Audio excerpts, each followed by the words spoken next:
ফজা পাগলা সংসদে হেভি মুক্তিযুদ্ধ দেখছেন তো?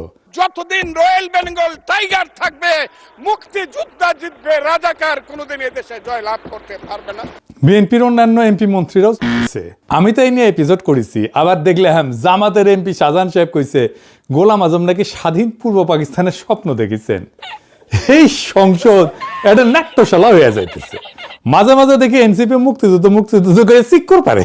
মুক্তিযুদ্ধের নতুন রূপ তৈরি হয়েছে, মুক্তিযুদ্ধের নবায়ন হয়েছে। আমি এখন কই যাই, সবাই দেখে মুক্তিযোদ্ধা হয়ে গেছে, খালি আমি একাই রাজাকার হয়ে গেলাম।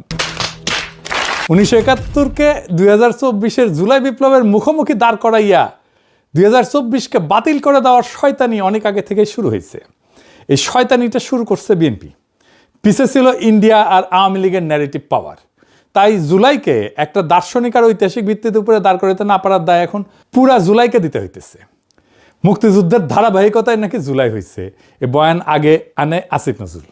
আবার নাহিদ সংসদে দাঁড়ায় সে আসিফ নজরুলের কথা ধার করিয়া কইতেছে জুলাইয়ের মধ্য দিয়ে মুক্তিযুদ্ধের নবায়ন হয়েছে। হ্যাঁ, জুলাই মুক্তিযুদ্ধেরই ধারাবাহিকতা। শুনেন, জুলাই গণ অভ্যুত্থানের মধ্য দিয়ে মুক্তিযুদ্ধের নতুন রূপ তৈরি হয়েছে, মুক্তিযুদ্ধের নবায়ন হয়েছে। ভাই, মুক্তিযুদ্ধের চেতনা কোট আনকোট এইটার বিরুদ্ধেই তো জুলাই হয়েছে। শুনিছেন? একবার আসিফ নজরুলকে দিয়ে আসা ইন্টারিম বানায়া এলো, তারপরেও এদের শিক্ষা হয় না। 1971-এর ধারাবাহিকতায় জুলাই আসে নাই। 1971-এর সাথে জুলাইয়ের কোনো সম্পর্কই নাই। সম্পর্ক থাকলে জুলাইকে 71 দিয়ে ব্যাখ্যা করা যাইতো, সেটা করা যায় না। 1971 ছিল আমাদের ভুল ঠিকানা, 1947-ও ছিল তাই 2024 আমাদের ডেস্টিনি। 2024 1971-এর পোলা না, 2024 1971-এর বাপের বাপ।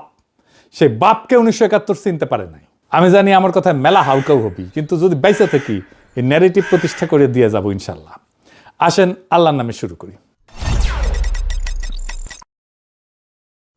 16 জুলাই 2024 রংপুর বেগম রোকেয়া বিশ্ববিদ্যালয়ের সামনের রাস্তায় একটা ছেলে দাঁড়াইছে, হাতে শুধু একটা লাঠি, সামনে পুলিশ, শটগান উঁচায়, কয়েক গজ দূরত্ব মাত্র। ছেলেটা পিছায় না, উল্টা সামনে আগায় যায়, দুই হাত ছড়ায় দেয়, বুক চিতায় দাঁড়ায়।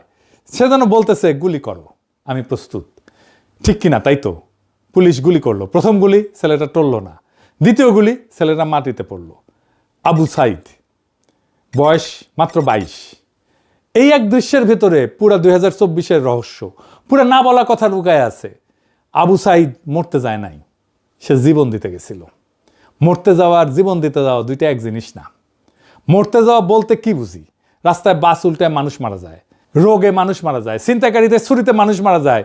71-এ পাকিস্তানি বাহিনীর হাতে গ্রামে গ্রামে মানুষ মারা গেছে, কেউ ঘরের ভেতরে, কেউ পালাইতে গিয়া, কেউ স্ত্রী সন্তান বাঁচাইতে গিয়া, এসব মৃত্যু। কিন্তু কেউই মরতে যায় নাই, তারা বাঁচতেই চাইছেন, মৃত্যু আইসা পড়ছে। এমনকি 1971-এর রণাঙ্গনের মুক্তিযোদ্ধারাও, যিনি অস্ত্র হাতে যুদ্ধে গেছিলেন, তিনিও বাঁচার আশায় গেছিলেন, জিতে ফিরে আসবো এই ভরসায়। গুলি লাগলে শহীদ, কিন্তু গুলি না লাগলে ফিরে আসবো, আমার দেশ পাবো, আমার পরিবার পাবো। যুদ্ধে গেছেন কিন্তু মরতে যান নাই। জীবন দেওয়া সম্পূর্ণ আলাদা জিনিস। জীবন দেওয়া মানে আপনি জানেন আপনি ফিরবেন না, আপনি জানেন এই কাজটা আপনার জীবন দিয়ে শেষ হবে, আর আপনি সেটা মাইনে নিয়েই দাঁড়াইছেন। জুলাইয়ের শহীদেরা সবাই এই জিনিস করছে। মুগ্ধ যখন গুলির মুখে পানি বিতরণ করতেছে, সে জানতো পরের গুলি তার গায়ে লাগতে পারে। ফায়াজ যখন বুক চিতাইছে, জানতো, ওয়াসিম, অনেক, সাজিদ সবাই জানতো এই ছেলেরা বাঁচতে যায় নাই, তারা জীবন দিতে গেছে। তাহলে আবু সাইদ আলাদা কেন?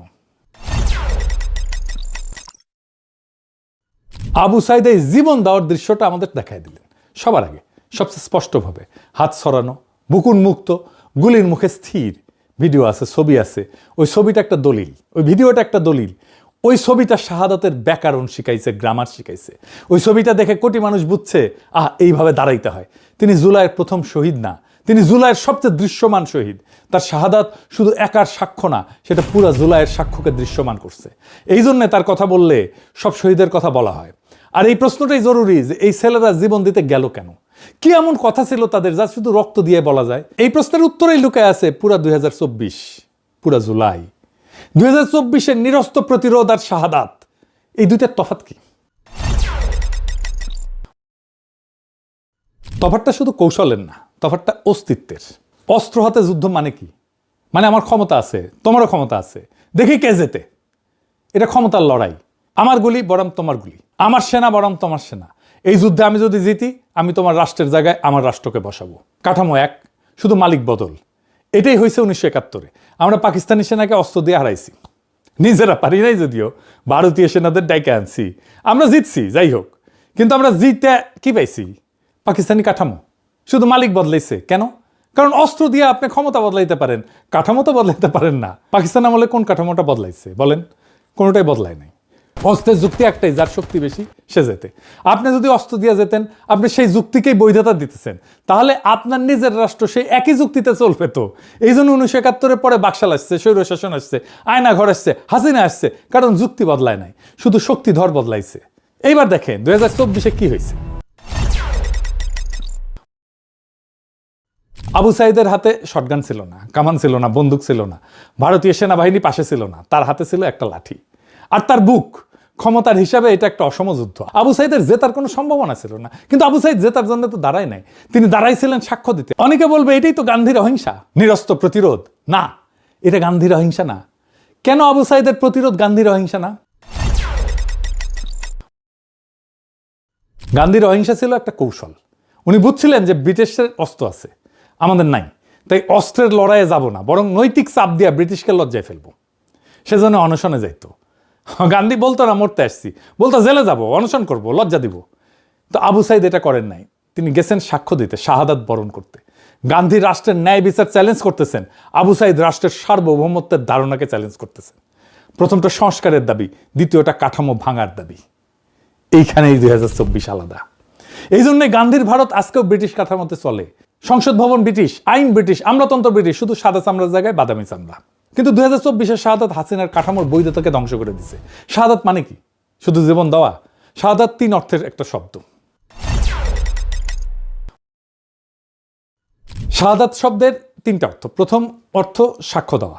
একজন মুসলমান যখন বলে আশহাদু আল্লাহ ইলাহা ইল্লাল্লাহ, সে তখন সাক্ষ্য দিতেছে আল্লাহ ছাড়া কোনো উপাস্য নাই। দ্বিতীয় অর্থ সত্যের পক্ষে দাঁড়ানো, শুধু মুখে বলা না, শরীর দিয়ে দাঁড়ানো।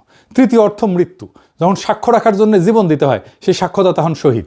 শাহাদাত মানে এমন এক সাক্ষ্য যা শরীর দিয়ে লেখা, রক্ত দিয়ে লেখা। আবু সাইদ যখন বুক চিতায় দাঁড়াইল, তার শরীর ছিল কলম, তার রক্ত ছিল কালি। সে লিখতেছিল একটা বাক্য যেটা মোছা যাবে না। কোন বাক্য লিখতেছিল তাহলে আবু সাইদ? লিখছে তোমাদের রাষ্ট্র চূড়ান্ত না, তোমাদের গুলি চূড়ান্ত না, তার উপরে একজন আছেন, তার কাছ থেকে হিসাব হবে। এই বাক্য নতুন না, এই বাক্য তিতুমিল লিখছিলেন নারকেল বাড়িয়ায়, দুদুমিয়ার ফাড়ায় যে কৃষকেরা লিখছিলেন জমিদারের লাঠির সামনে।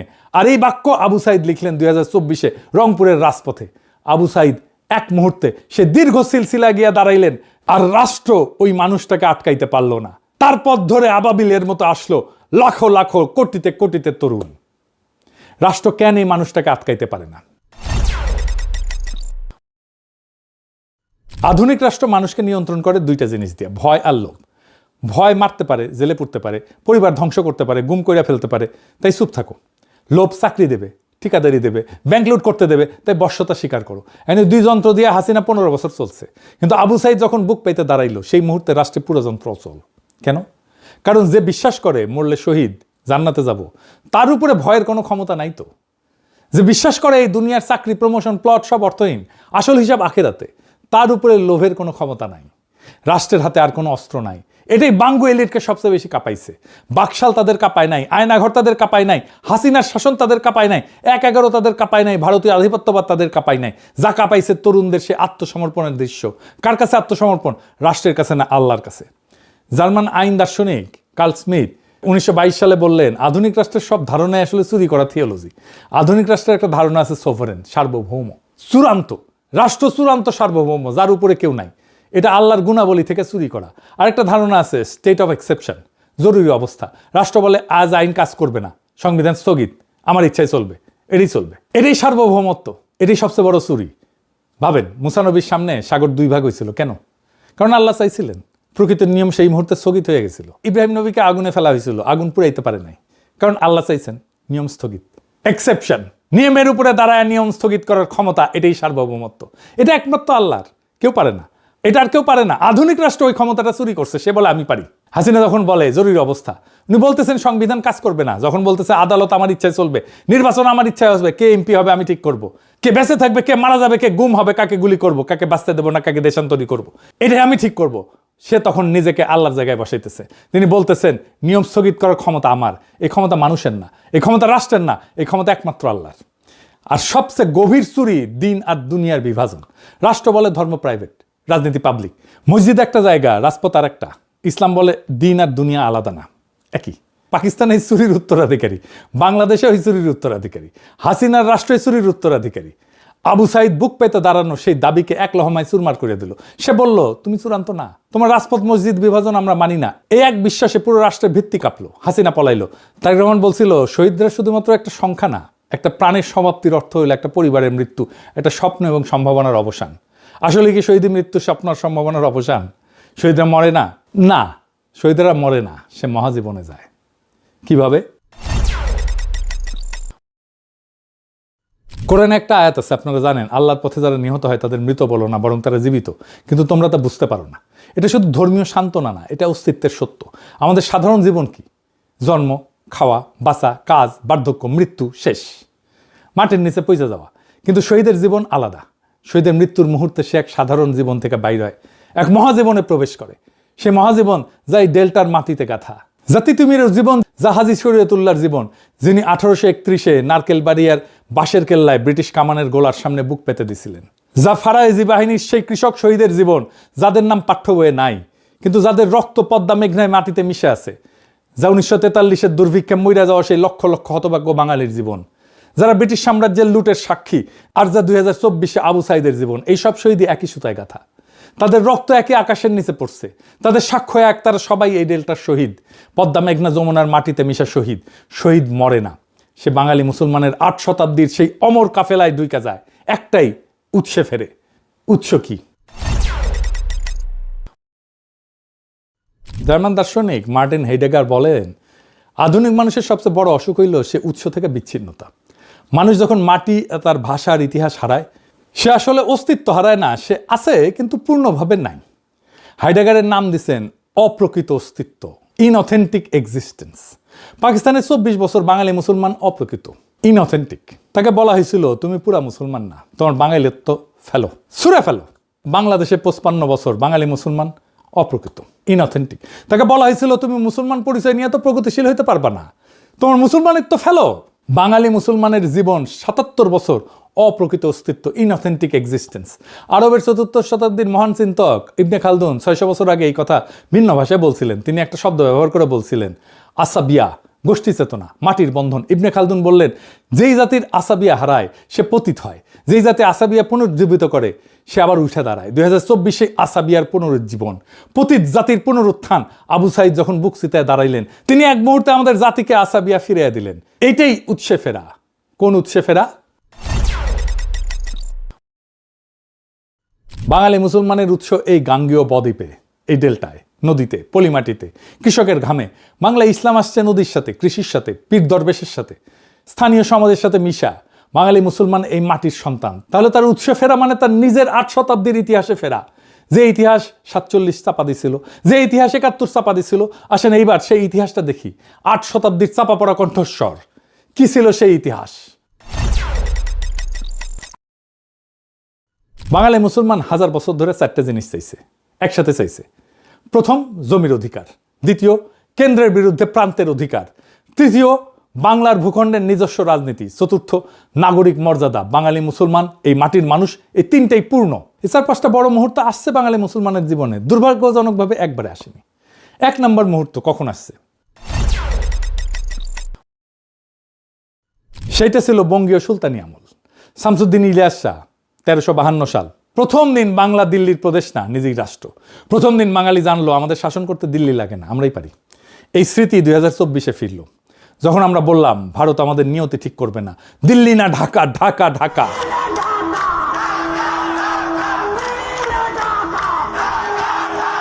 এই স্লোগানের গভীর তাৎপর্য বুঝতে না পেরা আবার অনেকে স্লোগান দেয় পিন্ডি না ঢাকা, হ্যাঁ, ওয়াশিংটন না ঢাকা। যাই হোক, সেই 670 বছরের আগের উৎসে ফেরা ছাড়াও আর এক উৎসে আমরা ফিরছি। ঈসা খাঁ এবং ভাটির রাজত্ব 16 শতকে। মোগল সাম্রাজ্য বাংলা জয় করতে চাইতেছে, দিল্লি শাসন প্রতিষ্ঠা হবে। ঈসা খাঁ আর 12 ভূঁইয়া রুইখা দাঁড়াইলেন। মোগল বিরোধী যুদ্ধ। কিন্তু এটা শুধু যুদ্ধ ছিল না, এটা ছিল নদীর ফেডারেলিজম, ভাটির ভূগোল, নদী আর জলাভূমির দেশ, কোনো একক রাজা সব নিয়ন্ত্রণ করতে পারে না।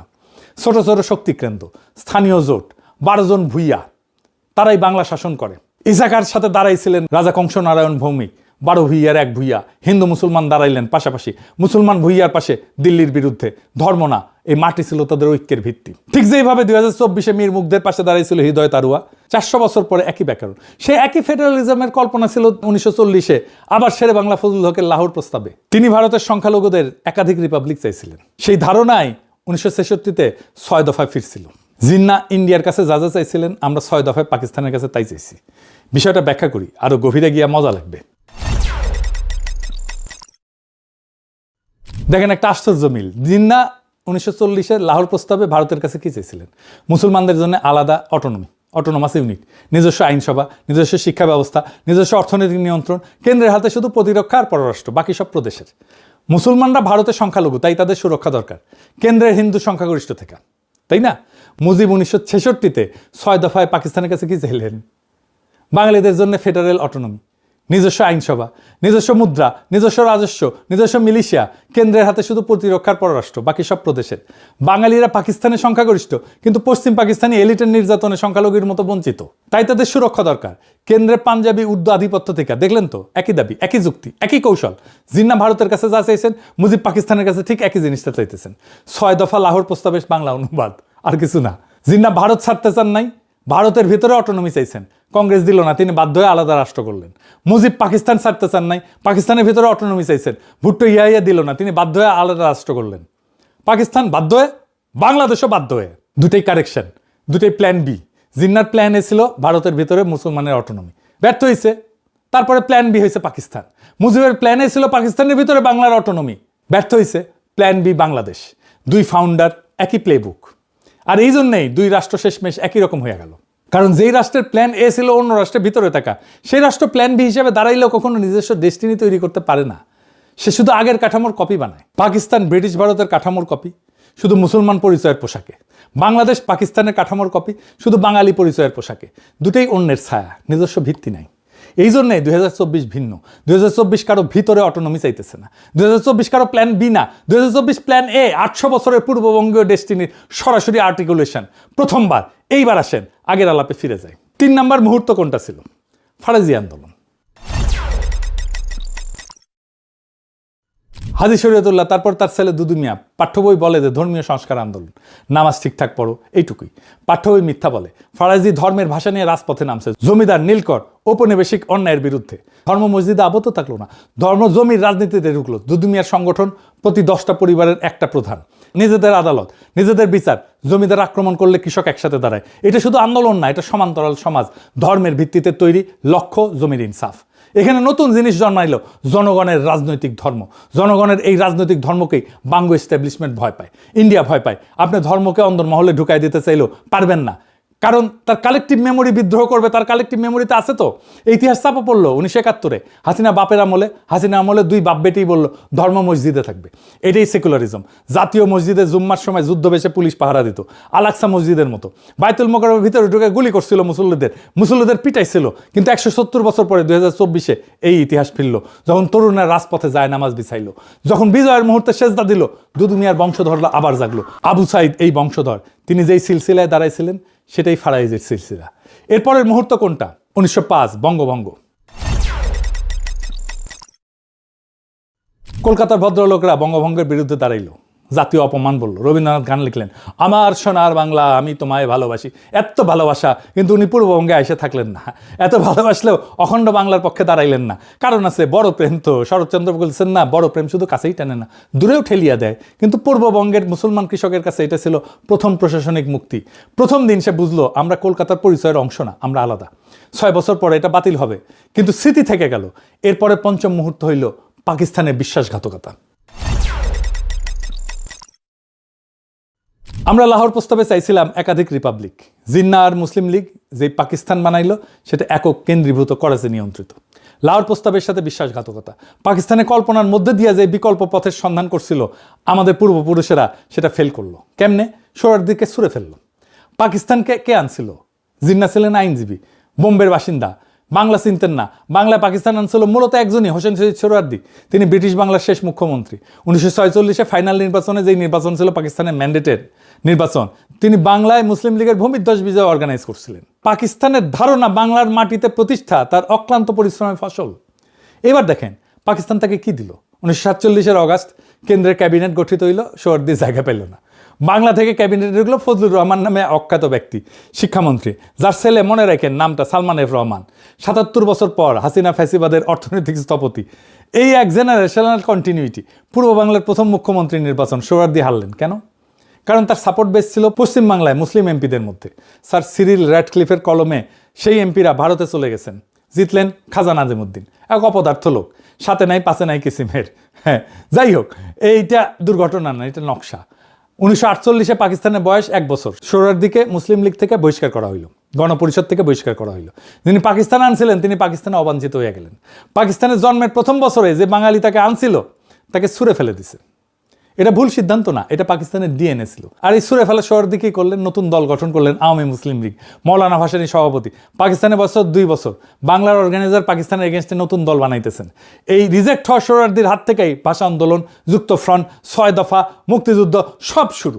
আইয়ুব খানের আত্মজীবনী ফ্রেন্ডস নট মাস্টার্সে 25 পৃষ্ঠায় সোহরাওয়ার্দী নিজে স্বীকার করছে পূর্ব পাকিস্তানের যত আন্দোলন সব তিনি কলকাঠি নাড়াইছেন 1947-এর ক্ষোভ থেকে।